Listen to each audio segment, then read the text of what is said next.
Esta conferencia comenzará a grabarse. Hola, hola, hola, hola, hola.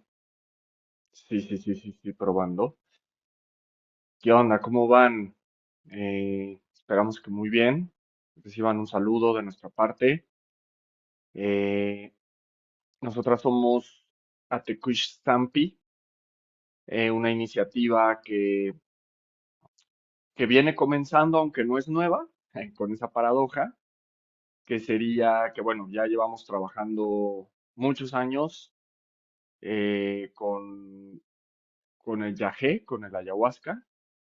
Este, pero la iniciativa que estamos haciendo pues tampoco es que sea recientemente nueva, pero bueno, lleva poco tiempo, sobre todo que no hemos tenido como mucha acción. Este, y bueno, para hoy estamos aquí invitando a este seminario eh, que tiene que ver con el, el ayahuasca en Occidente. Em, entonces, bueno, pues sean bienvenidas a esta sesión. Vamos aquí a chequear algunas cositas. Bueno, antes que nada, pues me presento. Mi nombre es Javier Ávila. Yo soy parte de esta iniciativa de Atequech Zampi, como les cuento. Nosotros trabajamos con lo que es la comunidad, la etnia Cofán. Atequech Zampi es una iniciativa sobre todo de investigación y divulgación de la cultura Cofán. Trabajamos con la etnia Cofán. Y bueno, tenemos algunos clips, estamos sacando unos clips de conferencias que ha hecho nuestro maestro Taite Dilberto Criollo y algunos en compañía de Taita Jaime Queta, que es nuestro otro maestro. Y bueno, más allá también de las abuelas, de la abuela Estela, de Taite Lario, etcétera.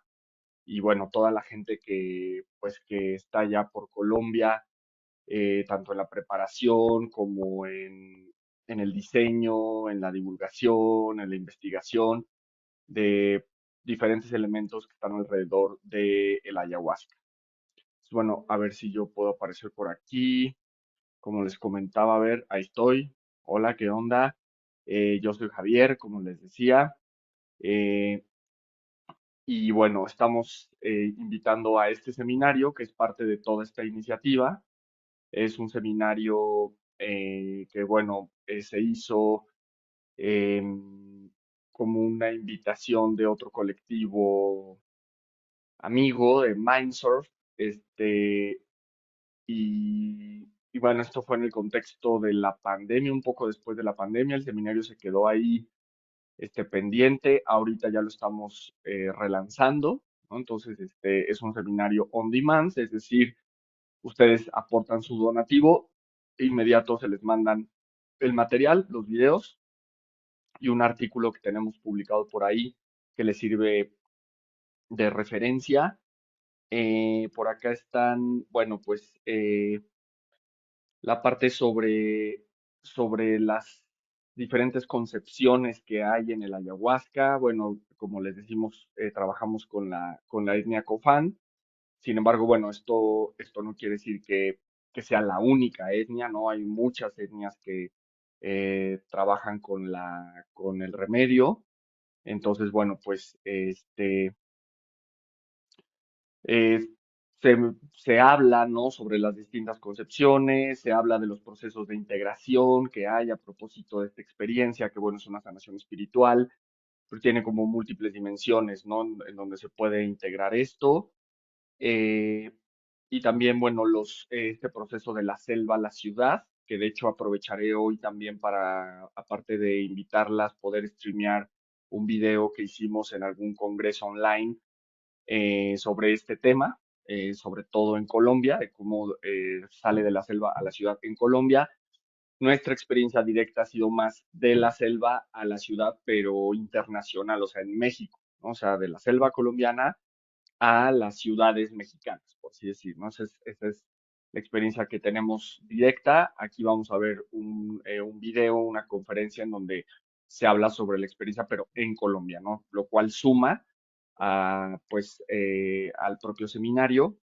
Eh, y bueno, también está muy presente la dimensión del ritual y cómo aporta en esto que les decía, esta experiencia de sanación en múltiples niveles, que bueno, pues merece toda la pena detenernos en un análisis detallado, ¿no? Entonces, bueno, eso es lo que eh, lo que se trabaja en este seminario. Pues bueno, vale mucho la pena, realmente no hay mucho trabajo al respecto. Por decir, hay, digamos, grupos que hacen ceremonias, pero no tienen un camino con indígenas, ¿no? Simplemente se lo ponen a hacer. O también hay gente que, bueno, puede tener un camino con maestros, maestras indígenas, pero no tiene una formación en investigación, ¿no? Entonces, en nuestro caso, somos gente que tenemos la formación en investigación y tenemos la formación con los y las maestras indígenas, ¿no? Entonces, bueno, esto creo que siempre es lo que hemos procurado, ¿no? Poder hacer estos puntos de inflexión en donde realmente sea algo que pudiera tener mucho más aprovechamiento y no se quedara como en la mera ceremonia o en la mera experiencia con personas urbanas o mestizas que de pronto pues no tienen muchos más elementos y también que no se quedara en una mera digamos, situación de sanación sin la profundidad de la investigación. Entonces, bueno, este seminario es más desde la investigación, pero obviamente se habla de toda la experiencia, como ya lo comenté, de la integración. Está compuesto de dos sesiones. La primera sesión llamada Etnomedicina en sentido postcolonial. Entonces, bueno, cómo, digamos, podemos ubicar la medicina ligada a la etnia. Atequech Sampi es una iniciativa que está enfocada más en la investigación etnomedicinal, étnica, etnobotánica y la ontogenética, que es un área de investigación sumamente interesante que implica, bueno, muchos niveles, muchas líneas, pero bueno, sobre todo esta parte de la regeneración, sobre todo a nivel del cuerpo, que tiene implicaciones emocionales, mentales, existenciales, de ahí la cuestión de la ontología, pero la ontogenética, bueno, está atravesada desde la epigenética, temas de niveles celulares, a nivel incluso de tejido, bueno, son muchas dimensiones que, bueno, en estos años es la idea irlas trabajando de lleno, ¿no?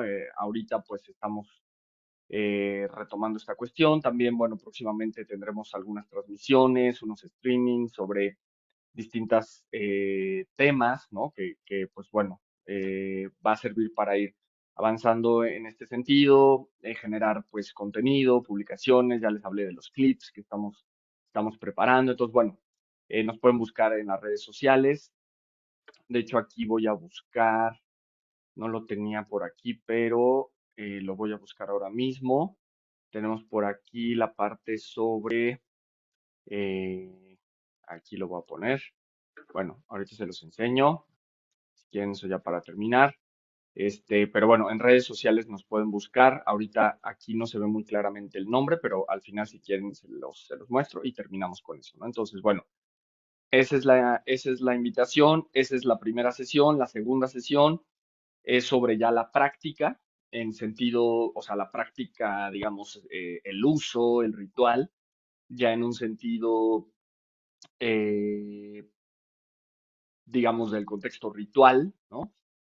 Aquí lo llamamos como práctica transdisciplinaria por todos los niveles que implica. Realmente también creo que es muy importante señalar que no somos un grupo académico, no nos consideramos academia, universidad y bueno, por toda esta cuestión acartonada, muchas veces como pretenciosa, que realmente no, eh, vamos a decirlo como limitada, autolimitada, ¿no? Conservadora, que no arriesga mucho, que no propone mucho, que por ejemplo en el caso de la salud, ¿no? Que con un enfoque muy de diagnóstico, de psiquiatría, eh, de, digamos, como poner trabas, ¿no? Más que permitir como crear cosas, es más como limitante.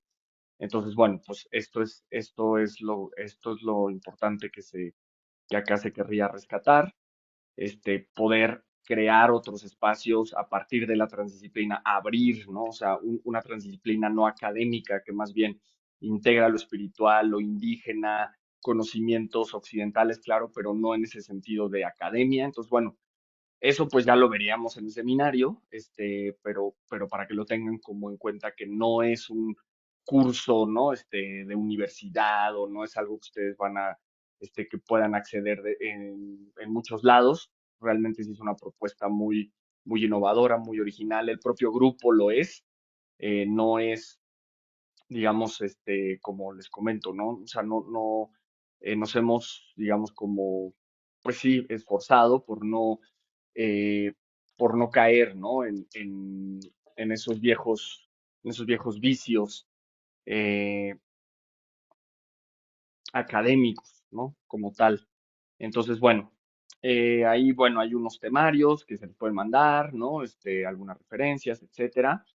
Este seminario, pues, es parte también no solo de la experiencia directa con los maestros, maestras indígenas, sino de una revisión exhaustiva de artículos eh, que se estaban publicados pues, en las principales plataformas y, bueno, una revisión y una discusión previa, en donde, bueno, pues se ha tenido la retroalimentación, este, durante varios años y bueno, ahorita eh, estamos listas para realmente dar un salto nuevo, ¿no? O sea,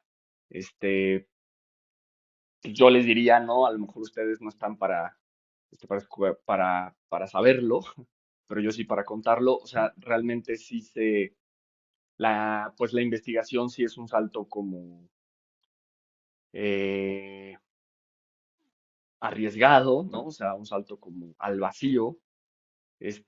Tiene muchos bemoles, ¿no? Realmente hacer un grupo de investigación no es algo simple, ¿no? O sea, no, se necesitan muchas habilidades, aguantar mucho la frustración, tener mucho amor, digamos, al arte, ¿no? Al propio conocimiento, no es algo sencillo, ¿no? O sea, a lo mejor en el papel suena como muy bonito todo y la gente quiere hacerlo, pero realmente ya que se empieza no es fácil de sostener.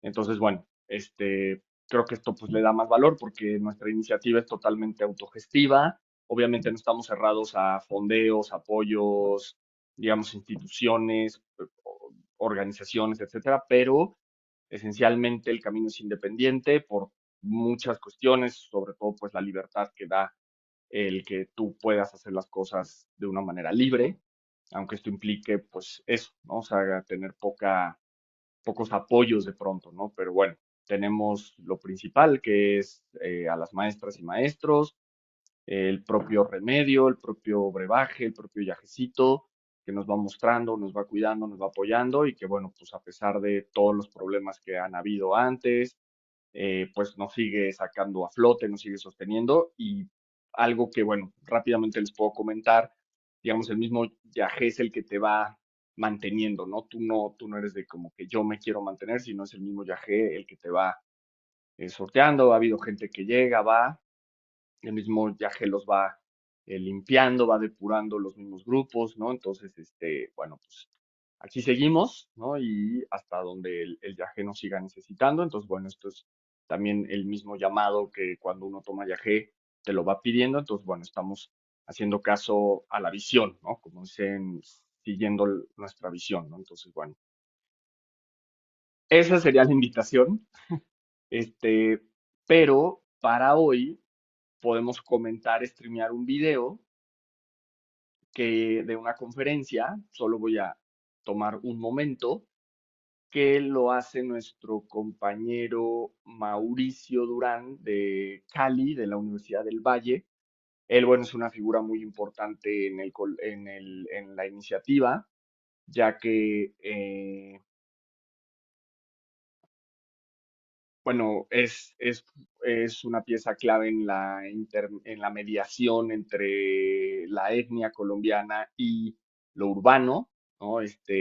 Y también en la parte de investigación él tiene un enfoque de historia, él es maestro en historia, Entonces, bueno, pues tiene toda esa perspectiva, digamos, nativa de la historia del propio Yagé. Y entonces, bueno, es un poco lo que trata este extracto de la conferencia, que si quieren vamos de una vez para irlo comentando. Em, Aquí si quieren vamos chequeándolo. Eh, Lo voy a poner, a ver cómo sale. Aquí está.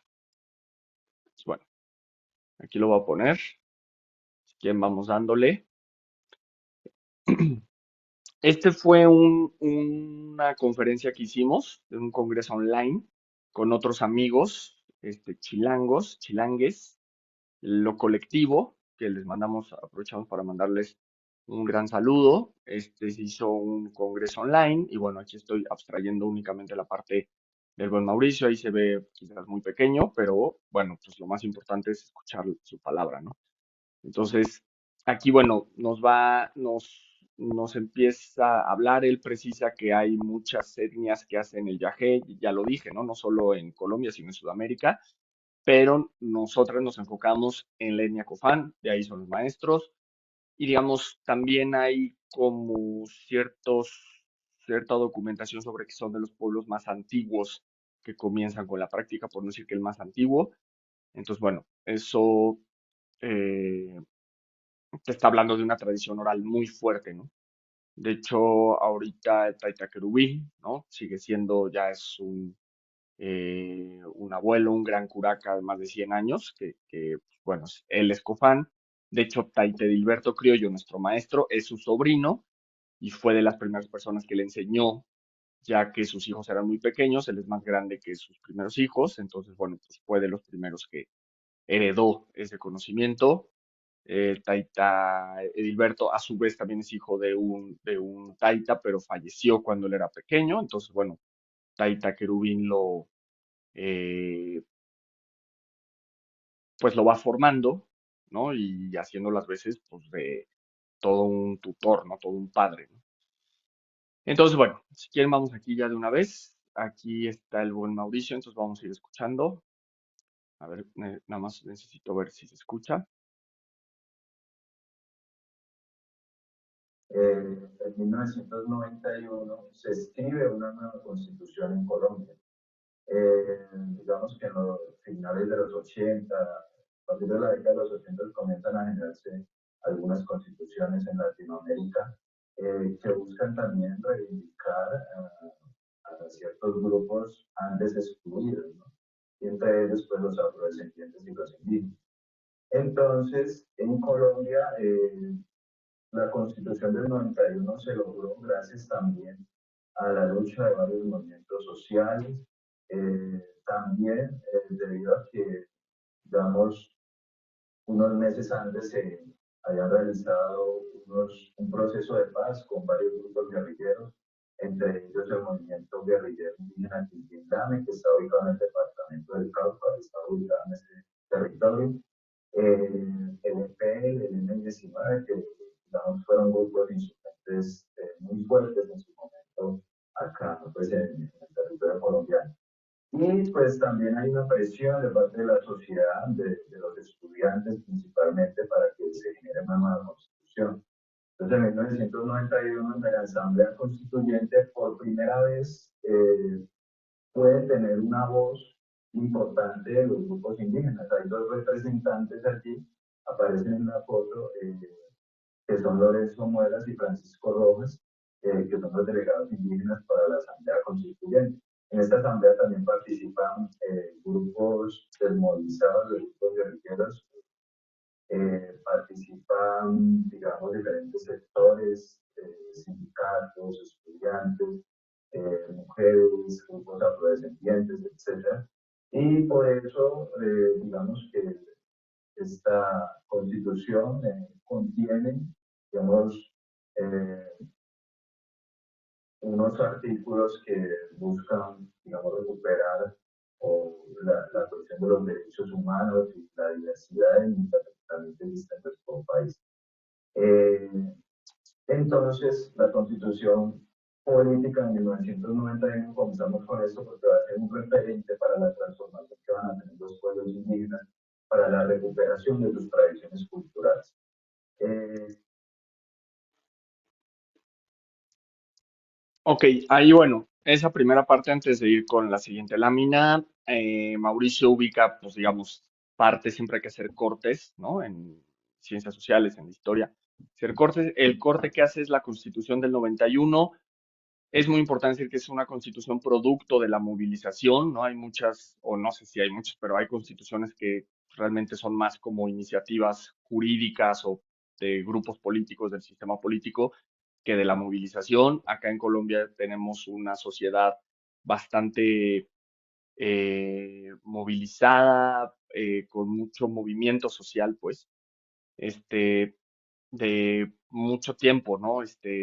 Y y bueno, hay muchos periodos, ¿no? Gaitán, y bueno, ahí me puedo ir, ahí como, allá lo llaman los liberales y los conservadores. Bueno, de hecho, en América Latina así se dio, pero en Colombia me parece como que se extendió más ese corte que, digamos, hay que tener precisión, porque cuando dices liberales conservadores en México o en otro lado, cambia, ¿no? Acá, digamos, bueno, fue una disputa larga que siguió en el siglo XX con momentos o periodos realmente fuertes.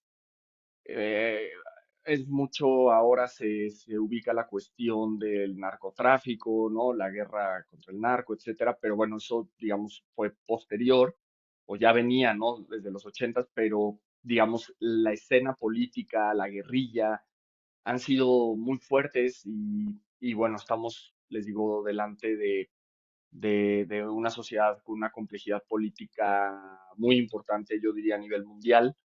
Entonces, bueno, producto de eso surge esta constitución en donde está muy basado lo indígena en el territorio, ¿no? Eso es algo que en Colombia está también muy presente, la cuestión del territorio. Ha habido mucha disputa como en América Latina por los recursos naturales, los desplazamientos, los desplazados, el desplazamiento forzado. Es uno de los como grandes temas, de los grandes problemas sociales. Entonces, bueno, el reivindicar la tierra vía lo jurídico, esta guerrilla Quintín-Lame, ¿no? De Cauca, Colombia. Entonces, bueno, eh, es fundamental, ¿no? Porque eso da pie a que los indígenas, en este caso, por ejemplo, los cofanes, tengan sus organizaciones, sus cabildos, y a partir de ahí hay, por ejemplo, todo un reconocimiento, ¿no? Por ejemplo, podemos ver a los taitas con sus carnets de maestros tradicionales, de médicos tradicionales. Y entonces, bueno, eso es algo que no se ve en muchos lados, ¿no? Y aparte estamos hablando del 91, que si bien es de las últimas constituciones a nivel histórico, pero bueno, pues sí ya tiene su tiempo, fue una vanguardia en su momento, yo diría todavía lo es en muchas cosas.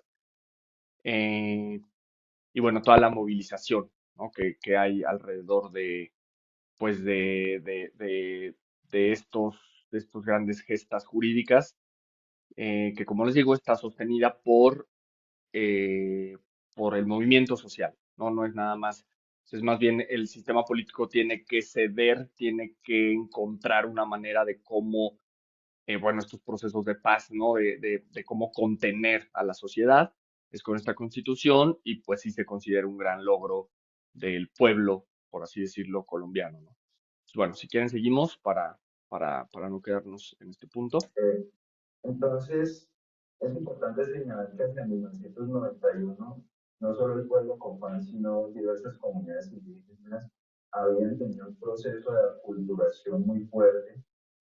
Digamos que había una pérdida de parte de sus tradiciones culturales, de su lengua, y es a partir de este momento donde las mismas comunidades buscan recuperar sus tradiciones, buscan que a partir de la ley de la Constitución se pueden implementar medidas para ellos, digamos, recuperar todas las tradiciones culturales que estaban siendo perdidas o que se han perdido durante muchos años.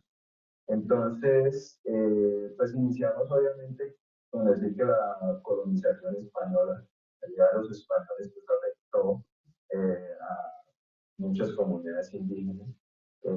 Por supuesto, en ese encuentro de dos mundos, cuando llegaban los españoles acá, la mirada pues frente al indígena como buen salvaje, y estas prácticas como son eh, las prácticas del viaje obviamente eran vistas como algo malo, ¿no? Algo que se relacionaba con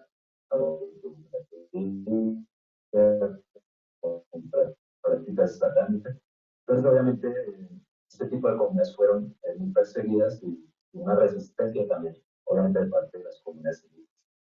Luego llega toda la organización de las misiones jesuitas y los capuchinos.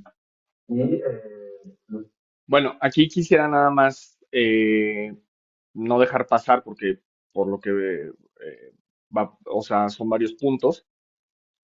El yagé como práctica satánica a ser una práctica de resistencia política, ¿no? Esto es muy importante porque el yagé no nada más, digamos, ya en las ciudades, por ejemplo, fuera de la selva o incluso en las ciudades colombianas, más en las fuera ya, digamos, en Europa, ¿no? O sea, todavía más, se pierde, me parece que se diluye mucho la cuestión de lo político, ¿no? O sea, se ve incluso lo comunitario, ¿no? O sea, y eso es fundamental, ¿no? O sea, hace unas semanas una persona que tomó yagecito, este, con nosotras me comentaba eso, o sea, que estaba muy impresionada por la cuestión colectiva de las ceremonias, ¿no?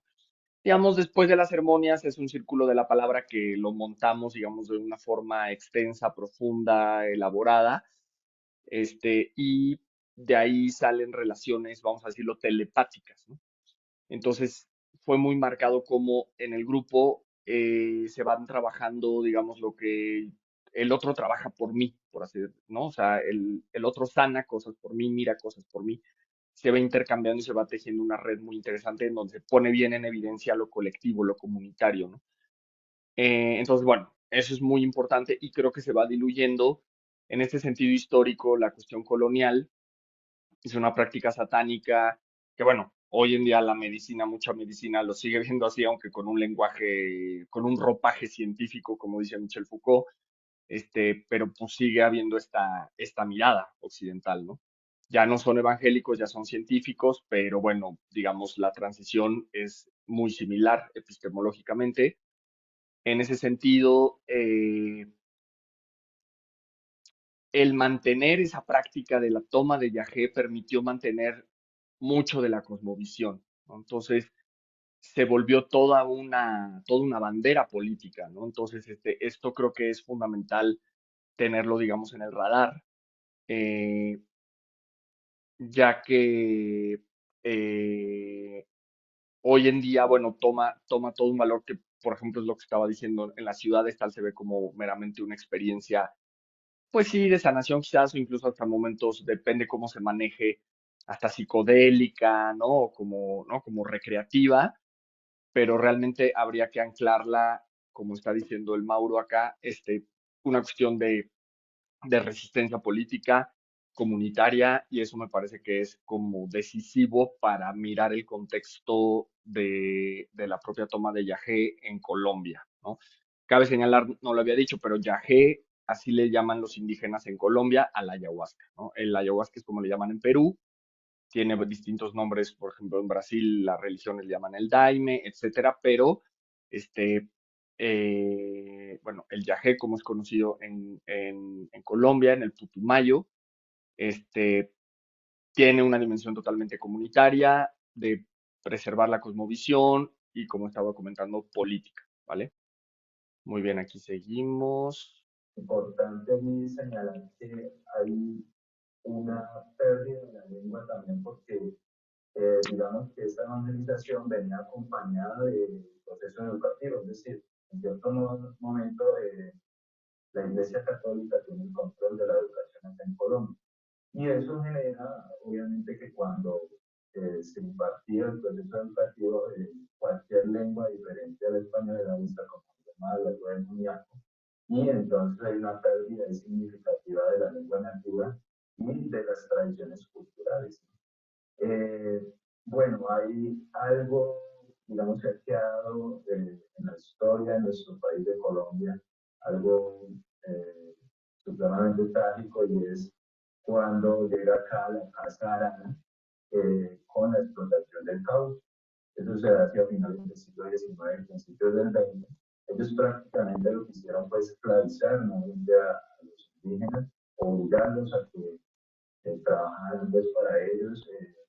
Y obviamente en ese proceso pues se dio un proceso de pérdida de la cultura tradicional, porque también en medio de esa explotación del trabajo pues se iban perdiendo digamos lo que hacían cotidianamente dentro de la cultura. Eh, Luego plantear que hacia mediados del siglo XX hay una colonización temprana, es decir, comienzan a llegar campesinos de diferentes partes de Colombia, allí a la parte del Putumayo, en muchos lugares donde habitaban eh, indígenas, no solo copanes, sino de otras culturas. Y pues obviamente esa relación entre varias culturas pues va generando también que se vaya dando una pérdida a veces de las tradiciones culturales. Eh, un proceso de aculturación. ¿No? Cuando me refiero al concepto de aculturación, me refiero a un proceso que se da en relación también con otras culturas, pero también va generando una pérdida de la cultura nativa, podría decirse. Luego, hacia los 60 y 70, llega algo que es trágico también para la cultura cofán y es la explotación maderera y la industria petrolera. Esta parte, por supuesto, va a generar un gran daño al medio ambiente en lo que es en la parte del Putumayo. Eh, Prácticamente esta industria petrolera se mete al Putumayo con la ayuda del gobierno y pues comienza todo un proceso expansivo allí. Se construyen unas carreteras, hay una llegada masiva de otros colonos que vienen de otros lugares de Colombia, obviamente buscando opciones laborales con la industria petrolera y la explotación maderera. Y pues esto termina pues por generar un proceso de aculturación muy fuerte. Eh, Se van perdiendo, digamos, muchas de esas culturas, de parte de esa cultura tradicional y nativa que se tenía.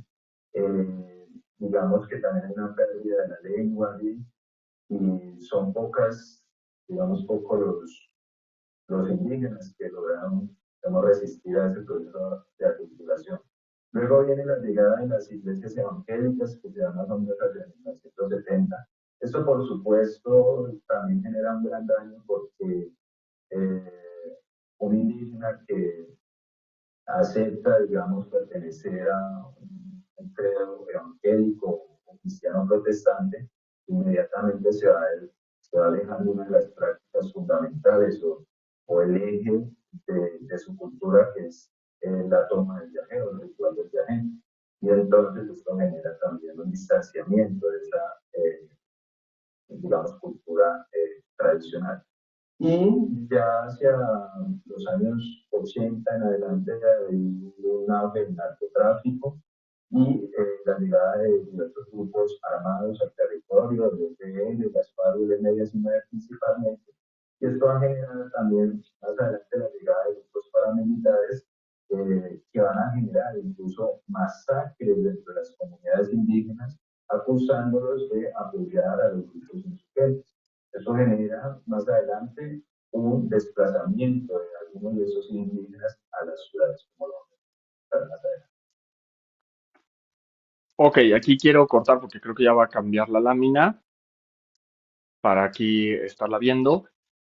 Bueno, vemos como el Putumayo, donde es el Yajé, ¿no? En donde crece en la selva, o sea, para ubicarnos, el Putumayo estaría en el lado de la Amazonía. Hay otro departamento, otro estado, es Leticia, pero digamos, el Putumayo, pues también es, ¿no? O sea, Leticia está todavía más metido, pero el Putumayo digamos, pues como está describiendo aquí Mauricio, ha tenido mucho auge, ¿no? O sea, sobre todo por los recursos naturales, lo que está diciendo de la educación, ¿no? O sea, la lengua, claro, o sea, la forma de colonizaje, ¿no? De, es mediante el lenguaje principalmente, ¿no? Ahí se van diluyendo muchas de las tradiciones, entonces, bueno, ahí es un gran golpe que, al menos acá en México, yo diría en América Latina, pues fue como muy estructural, ¿no? Y se replicó, ¿no? O sea, entonces ahí, por eso la lengua tiene tanto valor. En nuestro caso, por ejemplo, Taita Edilberto habla la lengua, sus hijos la hablan. Atequech Sampi son palabras, es lenguaje, es lengua cofán. Eh, entonces, bueno, está toda esta parte de reivindicar el lenguaje, ¿no? Eh, y bueno, esto de colonización temprana es la migración de distintos sectores a al propio Putumayo, ¿no? Entonces ahí viene también una culturación, porque bueno, se van, por ejemplo, algo que en Colombia se escucha mucho es como que este, los jóvenes ya no cantan canciones indígenas, sino cantan vallenato, ¿no? Que es como una música nacional, y se van diluyendo las prácticas en alimentos, en formas de diversión, en esta idea de querer ir a la ciudad o querer ser como los de la ciudad, porque, digamos, es un modo de vida eh, más relajado, más divertido, con esta idea de como que más, con mejor economía, ¿no? Entonces, bueno, estos fenómenos se van dando también. eh, y en ese caso, bueno, también está pues, la explotación de los recursos naturales, ¿no? Lo cual, digamos, atrae esta gente, ¿no? Como para trabajar, mano de obra, ¿no? Oportunidades que va buscando la gente, las iglesias evangélicas, ¿no? Que ya es como una siguiente oleada, ¿no? Que siguen siendo muy fuertes en otras partes de Latinoamérica. Por eso tenemos el caso de Bolsonaro en Brasil, ¿no? Donde, bueno, un sector muy fuerte pues de su voto no solo es evangélico, sino de ese tipo de religiones, de esas versiones del cristianismo. En Centroamérica es muy fuerte, en México, en el parte de Chiapas, también ha crecido mucho. Y la última parte del narcotráfico, los paramilitares y la guerrilla, ¿no? Entonces, también la guerra de guerrillas, la teoría, digamos, clásica por así decir, el foco insurreccional, hablaba de ir a la selva, ¿no? Desde la selva o estos lugares donde es de más difícil acceso para el gobierno, poder empezar la insurrección. Entonces, bueno, pues la selva del Putumayo queda muy ad hoc, ¿no? Como con esa mirada. Eh, y también el propio narco, pues en los recursos naturales está la cuestión sobre la siembra, ¿no? De distintas plantas para poder luego procesarlas como una droga y donde se dice que la hoja de coca no es una droga, ¿no? O sea, eso es muy importante también tenerlo, aunque bueno, el yagé pero no dejan de ser plantas sagradas, sino que ya la coca es un procesamiento, ¿no? Que se hace, la cocaína, pues, ¿no? Entonces, a ver si no me tumban la transmisión por esto. No, y el paramilitarismo, ¿no? Que son grupos, a ver si más bien no me la tumban por esto, ¿no? El paramilitarismo son grupos irregulares que forma el propio gobierno, ¿no? Ya que si los mandan a los militares, digamos, uniformados, tendrían problemas, sobre todo internacionales.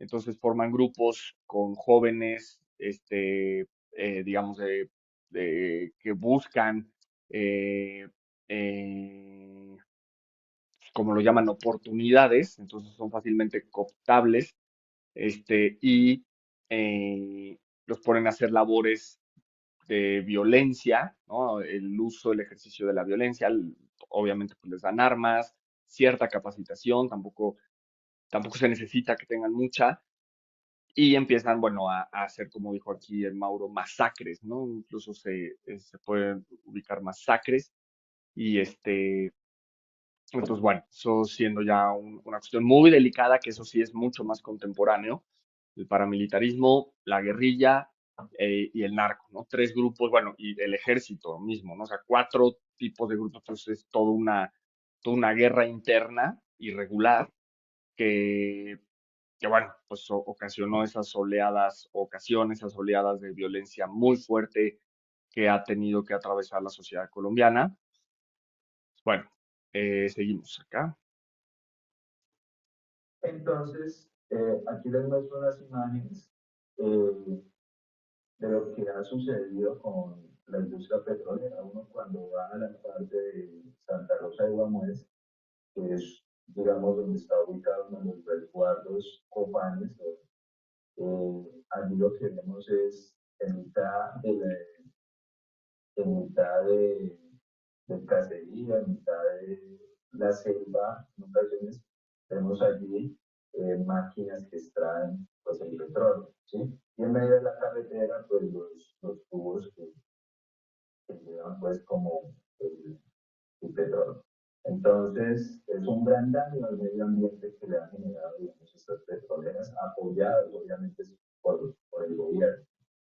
Eh, bueno, entonces es importante, volvemos a la Constitución del 91, pero planteamos que hacia 1991 parte de esas comunidades indígenas habían perdido, digamos, habían entrado en un proceso de aculturación y habían perdido muchas de sus tradiciones o se estaban perdiendo. Las comunidades indígenas plantean nuevamente recuperar esas tradiciones. El artículo 7 de la Constitución Política entonces plantea que el Estado reconoce y protege la diversidad étnica y cultural de la nación colombiana. Basado en ese artículo, los diversos grupos indígenas comienzan a trabajar en el marco de recuperar sus tradiciones. Eh, Se da la figura del resguardo y del cabildo, los territorios autónomos, digamos, las figuras jurídicas propias de sus comunidades. Esas comunidades tienen, digamos, un gobernador, unos alcaldes que son los que manejan el territorio. Eh, Hay una adquisición de derechos políticos propios y una jurisdicción especial indígena, es decir, el manejo de sus propias leyes dentro de sus comunidades. Y en el marco de esto, pues, se da la conservación de la diversidad lingüística y cultural, es decir, las tradiciones propias de los pueblos indígenas, los bailes, música, los festivales que se hacen tradicionalmente, buscan una recuperación de las tradiciones que, digamos, que se estaban olvidando un poco. Eh, y obviamente dentro de eso cabe lo del ritual del viaje. Ok, entonces bueno, nada más para repasar lo que ya habíamos dicho, como bien comenta Mauricio, sobre la Constitución, ahí viene más detallado, ¿no? Es toda una autonomía, bueno, no aparece la figura de autonomía, pero sí hay un reconocimiento amplio de sus usos y costumbres, formas de organización, ¿no? Que al final del día me parece que es lo más importante y dentro de eso entra lo del propio Yagé y por otro lado el énfasis desde hace dos láminas y la anterior de la devastación de los recursos naturales, ya sea por la figura del narco, ya sea por el propio gobierno coludido con las empresas extranjeras, la extracción, digamos, desmedida en este caso del petróleo, pero bueno, o sea, eh, por detallar lo principal, ¿no? Pero bueno, hay otros niveles también de devastación y que bueno, y que también, ojo, ha generado discordias, ¿no? Entre los mismos grupos que se disputan el control de los territorios. Entonces, bueno, pues no nada más es la extracción, porque aparte pues, son empresas extranjeras, ¿no? Que se quedan con la riqueza, ni siquiera es que se lo quede el propio país, aunque también si eso sucedía, pues tampoco como que soluciona bastante. Sobre todo porque, bueno, son recursos este, eh, que no son sustituibles, que no son renovables, pero también eh, porque, digamos, esa distribución de la riqueza no tiene un interés social, ¿no? O sea, es un interés individual, privado, y entonces, bueno, o sea, realmente hay toda una complicación que, bueno, en este caso en México, pues no, ahora sí que no cantamos mal las rancheras, ¿no? Todo Latinoamérica ha sido objeto de alta explotación. Entonces, bueno, por eso es lo que estaba diciendo desde un inicio, ¿no? O sea, en ese contexto, el ritual de Yahé tiene una dimensión mucho más valiosa, ¿no? Que no es como llega a las ciudades muchas veces sin esta cultura. O sea, es muy importante cuando tú haces las ceremonias de yagé, sea en México, sea donde sea, transmitir, no digamos dar un seminario, ¿no? Pero sí transmitir elementos claves sobre el contexto de la práctica, ¿no? Y no dejarlo nada más como una experiencia meramente recreativa, ¿no? Porque incluso termina siendo como recreativa, ¿no? Entonces, no tiene nada que ver con eso, ¿no? O sea, hace poco también decíamos en una ceremonia que una ceremonia es pues, un poco como no vas a pasarlo bien, ¿no? Y eso es la idea que muchas veces me parecía trascendido, como, pues voy a pasármela bien a mi ceremonia, ¿no? O sea, no, o sea, vas a hacer una cuestión bastante delicada, fuerte y que, pues, bueno, o sea, te implica un compromiso, ¿no?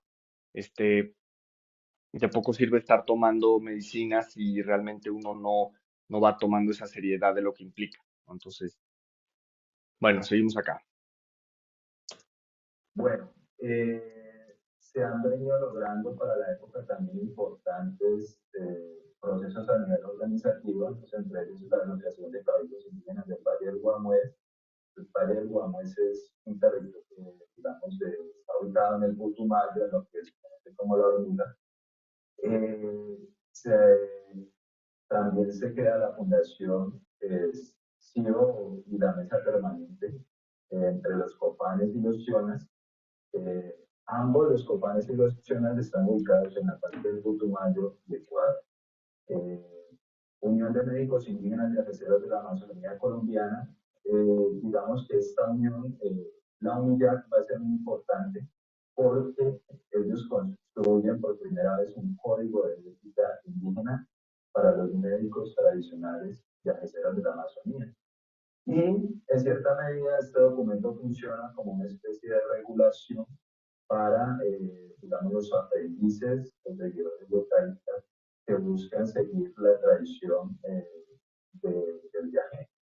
Y entonces plantean, digamos, unos puntos muy importantes para regular justamente la salida de la medicina del viaje hacia las ciudades.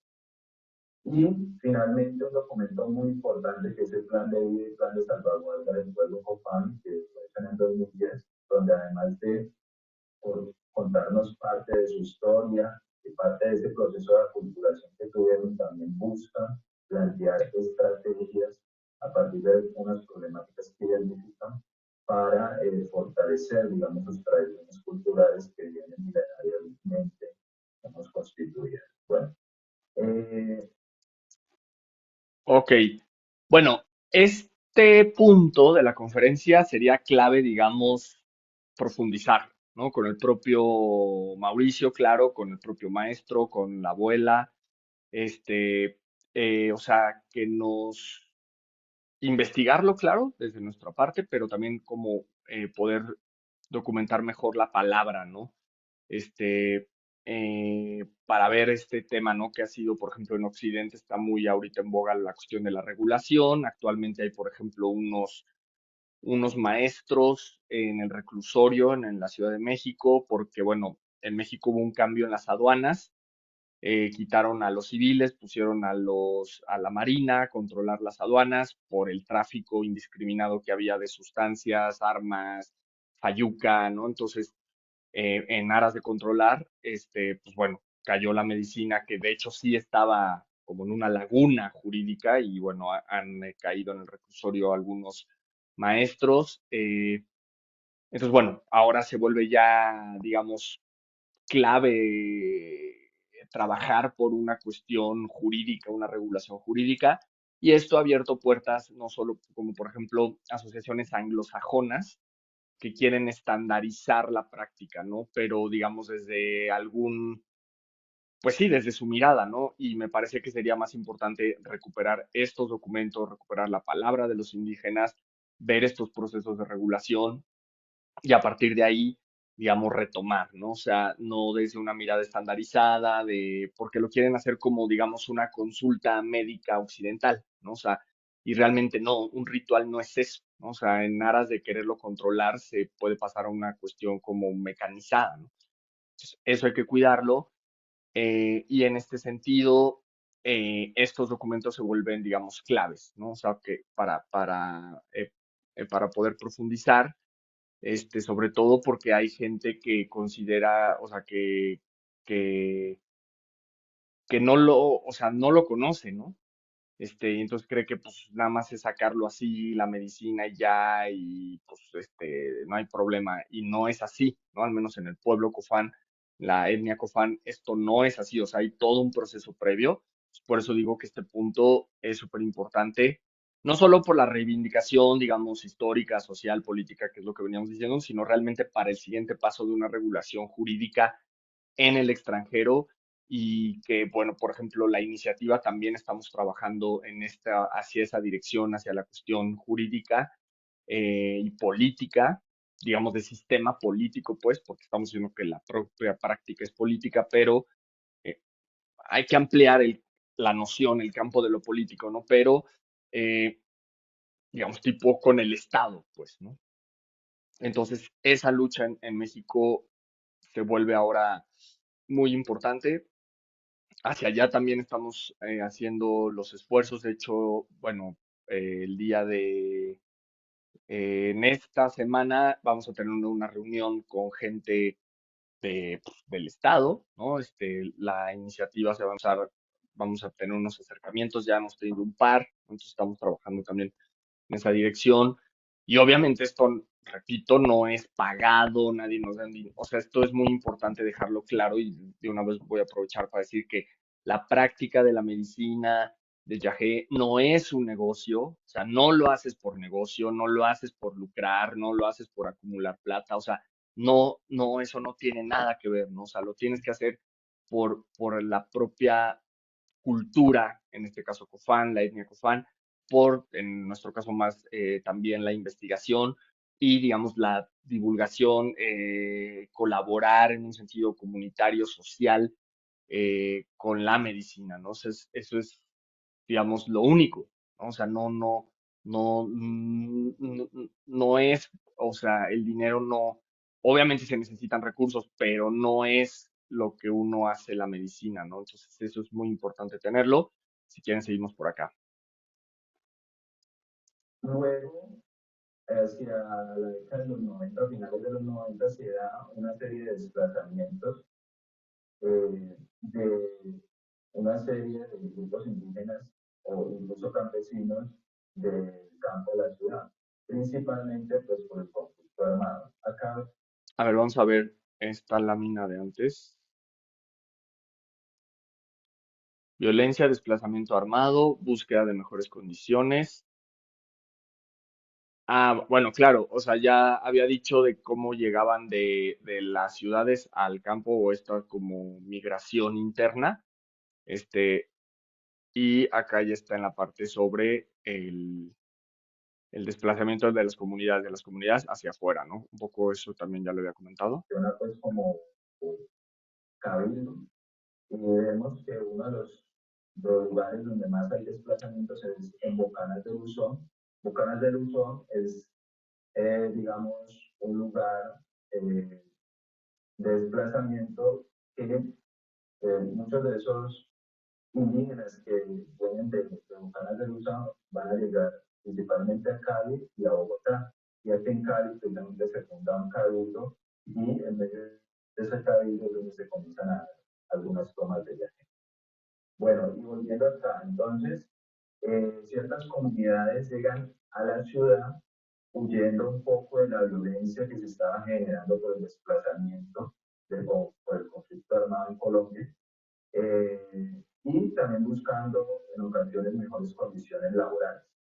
Pero en el marco de eso, pues los indígenas que llegan acá van a buscar un reconocimiento político y cultural a partir de las leyes que tienen una constitución política. Eh, entonces se comienzan a trasladar, digamos, los rituales, las festividades que se hacían allá en la selva, en el Putumayo, se comienzan a trasladar acá. Y hay en parte una negociación cultural allí con los pobladores urbanos, principalmente con una población urbana de clase media, intelectuales en el primer momento, intelectuales o artistas que se comienzan a acercar a este tipo de experiencias culturales y ya más adelante pues con los rituales de viaje. Entonces, esta apropiación del ritual de viaje. Bueno, antes de ir con la apropiación ya como tal, aquí está el dato fundamental, ¿no? O sea, fíjense, inicialmente, ¿por qué se empiezan a dar las tomas fuera de la selva? Porque de hecho todavía hay, o sea, indígenas, taitas, muy herméticos, ¿no? O sea, que no se puede tomar fuera de la selva. Esto depende de cada maestro, ¿no? Pero ahora es como que muy simple, pues vamos a la ciudad tal, pero inicialmente fue por una cuestión del desplazamiento, ¿no? O sea, el desplazamiento, digamos, político, ¿no?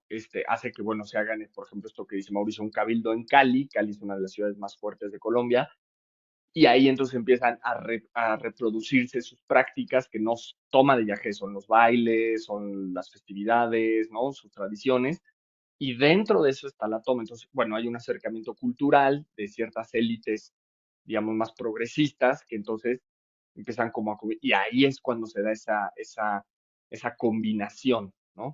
Este, entonces, bueno, ese factor histórico es súper importante. Esto es pura ciencia social, ¿no? Esto es lo que estamos haciendo de la investigación. Tener ese factor del desplazamiento forzado como el detonante, como tampoco es que sea solo eso, ¿no? Pero una de las causas fuertes para que empiecen a ver las tomas en las ciudades, ¿vale? En el contexto urbano se hace un pero, porque los indígenas que llegan a las ciudades van a buscar una conservación de las prácticas culturales eh, que, digamos, habían dejado allá en el Putumayo, allá en el campo de donde habían salido. Eh, digamos que de parte de los mestizos, de las comunidades urbanas que afectamos acá, hay una crisis eh, y esa crisis, digamos que se encuentra en el viaje una alternativa de sanación espiritual y terapéutica. ¿Sí? Eh, y, por supuesto, se da una apropiación de la cosmovisión indígena entre los intelectuales y artistas urbanos, como la decía ahora, una clase urbana que comienza a acercarse a, digamos, estas comunidades que comienzan a hacer los rituales del viaje y allí se da, digamos, una redacción muy importante.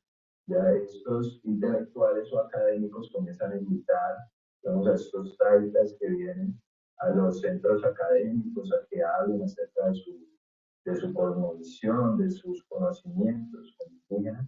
Y entonces se comienza a dar una relación muy importante allí entre el conocimiento de los indígenas y las poblaciones pues, urbanas. Bueno, pero muchos de estos intermediarios, es decir, estos intelectuales o artistas que comienzan a acercarse a las comunidades indígenas, se Bueno, aquí antes de pasar a ese punto o sea, está como los indígenas por el desplazamiento. Y luego está algo que hemos detallado más, que es la cuestión de la crisis occidental, ¿no? Estas ciudades están en crisis, digamos, de existencial, ¿no? Una crisis, claro, de sentido en el mundo, ¿no? Que es una crisis, digamos, clínica, terapéutica, ¿no? Espiritual, tal cual. Y entonces, bueno, se hace ese gran match, ¿no? Histórico, ese encuentro, ¿no? Que como que permite este boom, este nuevo relanzamiento. Ahí también en el texto que les mandamos, que publicamos, está esta parte como toda esa cultura psicodélica de los años 60, 70, como en los 90, finales de los 90 hay como un resurgimiento, entonces es un poco rastrear, ¿no? O sea, este desgaste que obliga que, pues, bueno, como que se retome todo esto y agarre toda la fuerza que ha llegado a tener, ¿no? Entonces, bueno, nada más quería precisar eso. Si quieren, seguimos por acá. van a convertir en aprendices o seguidores de tal. ¿Sí? Y esto va a generar, por supuesto, que digamos, los rituales de viaje en la parte urbana tengan un aumento significativo después, más o menos del año 2000 en adelante, comienza a tener un aumento significativo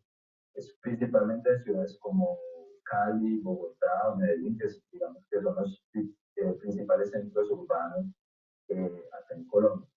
Pero ya en cierto momento también comienzan a salir muchos curatas o taitas, comienzan a salir a otros países también con el permiso de los curatas, de los médicos tradicionales, de los abuelos de la comunidad Copán.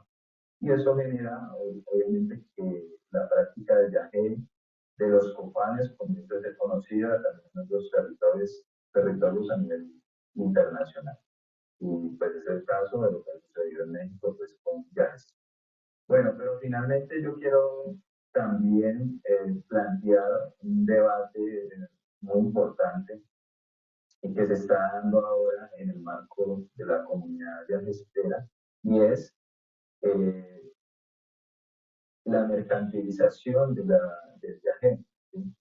Es decir, aquí no pretendemos, digamos, señalar eh, que de esta manera o de otra es la forma adecuada, digamos, de impartir la práctica del viaje, pero sí queremos plantear un debate que se viene dando en la que están involucradas las comunidades indígenas copanes. ¿Sí? Que los copanes tuvieron que sacar recientemente una carta, digamos, denunciando cómo algunos, digamos, aprendices o que han buscado acercarse al viaje, personas que han buscado acercarse al viaje, han querido mercantilizar el viaje a nombre de los copanes, a nombre de los pueblos indígenas. Entonces, aquí también hay una carta abierta en apoyo al pueblo copán que firmaron 100 intelectuales, no solo colombianos, sino a nivel internacional. Estos intelectuales plantean que, aquí coloco una cita pues, de esta carta, ellos dicen que denuncian la mercantilización del viaje como si fuera un producto o un servicio cualquiera, generando una demanda artificial basada en una manipulación de lo que significa tomar el remedio del viaje, aprovechándose de la ignorancia, credulidad, buena fe y la vulnerabilidad de muchas personas. Bueno, dicen, los abogados firmantes no nos oponemos a la expansión en sí del uso del viaje, pero consideramos que la difusión de estas prácticas solo pueden hacerse desde el conocimiento, el respeto y la ética. Es decir, esta carta se da principalmente frente a, digamos, una empresa internacional que surgió recientemente, que es Ayahuasca Internacional, dirigido por un señor de apellido Varela, que ha utilizado el nombre de Taita,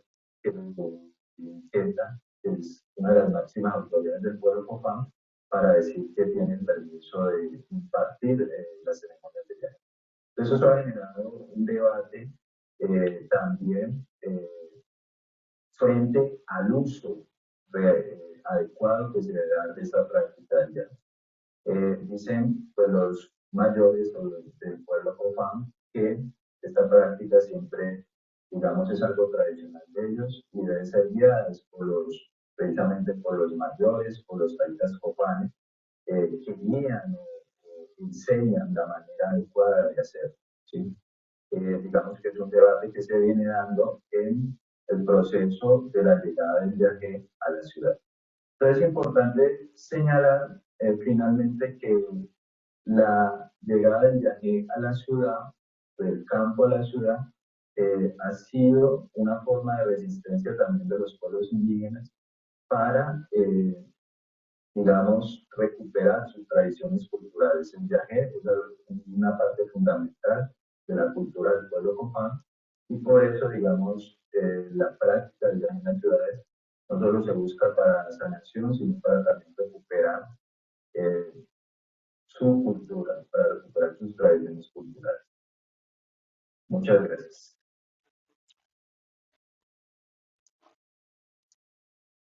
Ok, entonces bueno, aquí finaliza.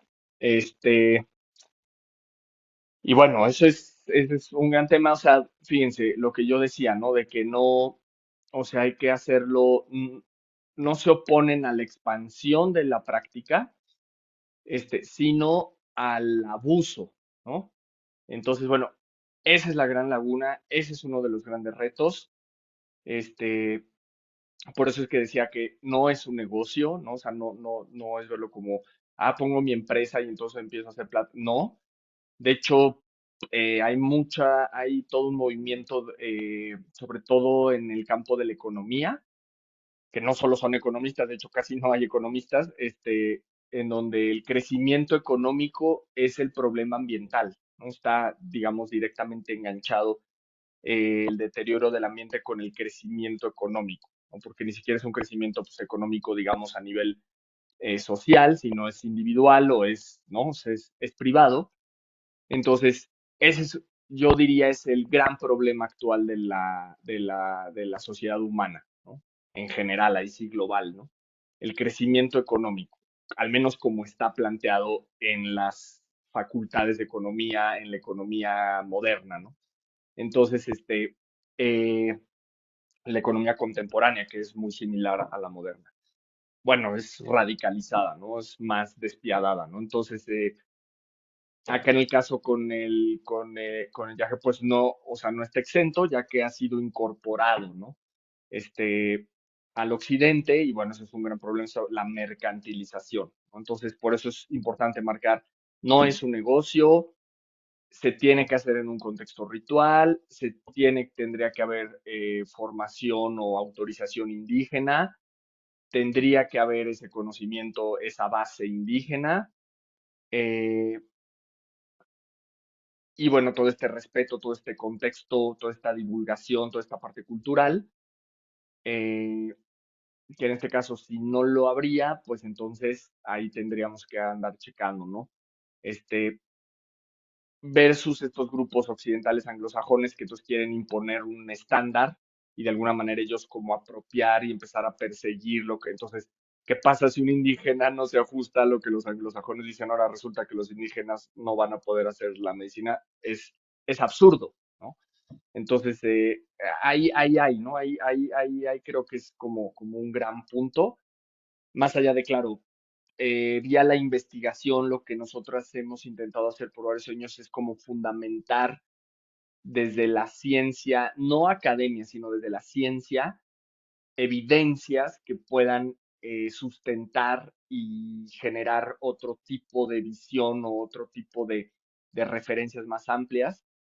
eh, y también, bueno, toda la parte cultural, étnica, que pueda funcionar, ¿no? Como decía al final también Mauricio, o sea, el mismo ritual ha servido para fortalecer los lazos mismos indígenas y tejer este puente, ¿no? O sea, que creo que como un puente es algo como muy, muy valioso, muy interesante, pero bueno, esta devastación en la que está el occidente, el mundo entero prácticamente, pues no es ajeno, ¿no? O sea, esto no está siendo ajeno y habría que estar muy pendientes. Entonces, bueno, ese es, digamos, como, como el gran reto, ¿no? Al cual nos enfrentamos. El seminario, bueno, abona en ese sentido, abona en la investigación, abona en ciertas miradas más contemporáneas. Entonces, bueno, pues es la invitación que estamos haciendo.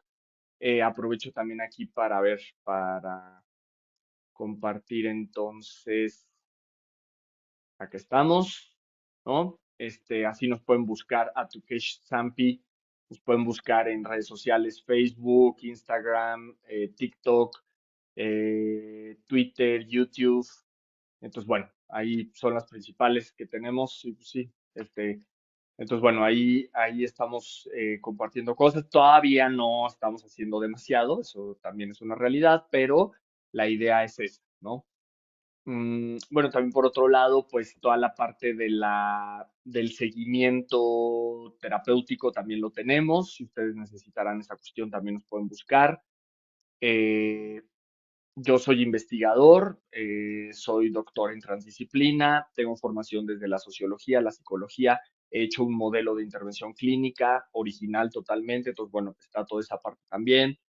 Tenemos en Tepoztlán un espacio para hacer también ceremonias, también hacemos cacao, o sea, hacemos el cacao y también hacemos ceremonias de cacao, hacemos temazcal, hacemos soundfulness o sound healing, sonido de sanación, sonoterapia.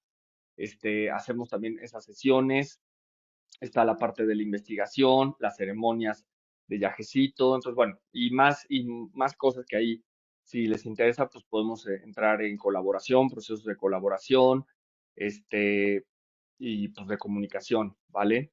Pues bueno, ahí dejo la invitación para este seminario, que es pues la propuesta que traemos hoy, y bueno, pues estén ahí también si les interesa, atentas, atentos para pues todo lo que se pueda venir y pues bienvenidas pues a nuestros espacios y bueno, ojalá que podamos crear, ¿no? los caminos necesarios y suficientes para que esto pueda ayudar realmente a la humanidad, nos pueda sacar de los atoraderos en donde nos hemos metido y pues bueno, siempre con mucha fe, con mucha confianza, con mucho respeto, con mucho compromiso, con mucha concentración ir siguiendo pues, el camino que la mismo Yajecito, las abuelas, los curacas nos van marcando, ¿vale? Entonces, bueno, pues aquí quedamos pendientes cualquier cosa. Muchísimas gracias por su atención y pues aquí seguimos para lo que venga, ¿vale? Un abrazo y nos estamos viendo prontito. Chao, chao.